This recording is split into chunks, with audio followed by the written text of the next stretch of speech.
everybody. Here to show us how good posture, everyone starts sitting up straight. He's like, make our clothes look better is manual osteopath Liza Egboga. Nice to see you. Thank you for having me. Beautiful red suit. Thank you. What do you do? What does that mean? So a manual osteopath is someone who addresses all the systems in the body. So the muscles, the joints, the organs, and using hands-on therapy, helping to align things so that everything is balanced and functions properly. And what causes poor posture?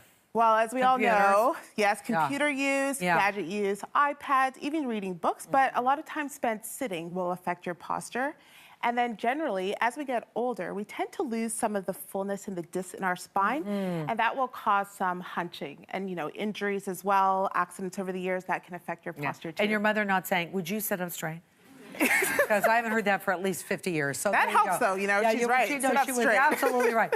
So you're going to be showing us a series of stretches that can improve our posture. Absolutely. And our look, starting with how to look slimmer. I'm in on that one. Celeste is going to help. Come on in, Celeste. Nice to meet you. Nice to meet you, too. Okay, so tell us what to do. Okay, so I'm going to show you first, and then we're going to have you turn to the side. So for this one, you're going to interlock your hands behind your back. Perfect. And then you're going to squeeze your shoulder blades together. And you want to imagine that someone is pushing down on your hands. Good. And you're going to hold that for 5 seconds. And then you're slowly going to release your arms to your side. There we go. Perfect. So what that's done is normally when we're hunched over, that actually makes us shorter and adds bulk to the upper shoulders and actually brings your neck in. So by opening you up this way, it lengthens you so that you're taller. It opens up your shoulders so you appear leaner and longer. Did you feel the difference when you did that? Oh, yeah. Yes, and then the good thing is, as you're doing that exercise, you're actually strengthening the muscles in your back and opening up your chest so that even when you're not doing the exercise, you're still reinforcing good posture and strengthening and stretching the right muscles. How many times do you want us to do that? Like any time? 10 times a day. Okay, thank Every you, single Celeste. day. Go out there like this. Yes. Thank Okay, you. Celeste. Let's hear it for Thank Celeste. you. The next posture stretch will give us a natural breast lift. Come on out, Yes. Marissa. Okay, beautiful, Marissa. So what do you want her to do? Okay, so for this one, again, we're going to interlock our fingers, but this time they're going behind our head. Okay. Perfect. And then again, you're squeezing your shoulder blades together so that you feel a nice stretch through the pecs here. Wow. Okay. And naturally, as she's doing that, you can see that there's a natural lift. So continue to squeeze the shoulder blades together and then slowly relax your arms down. So even though she's relaxed her arm, we see that the chest is still lifted and we're reinforcing that good posture. Yeah. So if you're doing this regularly, you're going to strengthen the right muscles again, stretch the right muscles so that you'll create a natural lift even when you're not doing it. And for those of us who do have a fuller chest, this is super important. Yeah.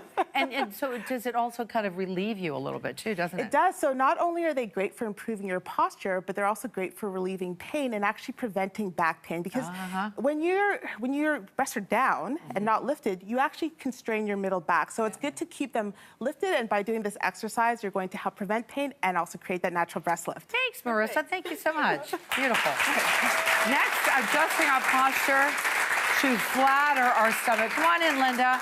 Linda's coming in. To flatter your stomach. Liza, what do you want Linda to do? Hi. Hi. What do you want Linda to do? Okay, so with this one, I'm going to have you facing Marilyn.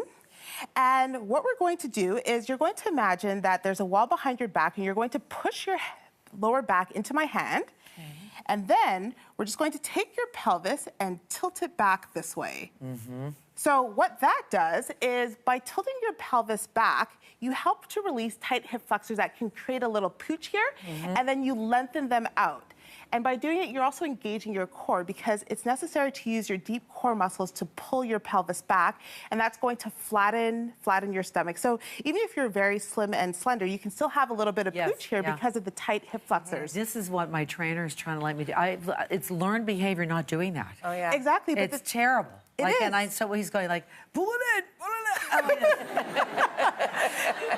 And the not problem normal. is, many people don't engage their core muscles, no. and it's because their hip flexors are shortened because of too much time spent sitting. So let's go through it one more time before we say goodbye to you. You want us to do what? So imagine that someone has a hand behind your back, Yeah. then you're trying to push your lower back into your hand. Into your hand. And then at the same time, you're taking your pelvis here and you're tilting it back. Yeah. So again, with all of these things, it's focused on curling in to bring yourself back up. But you really want to use your core muscles to do that. Again, do it as much as you can during the day. As Train much the as you brain. can, exactly. Train the brain. Thanks to all of the people from the audience. Thanks, Liza. Thank Good you. to meet you. We have to take a break. We'll be right back.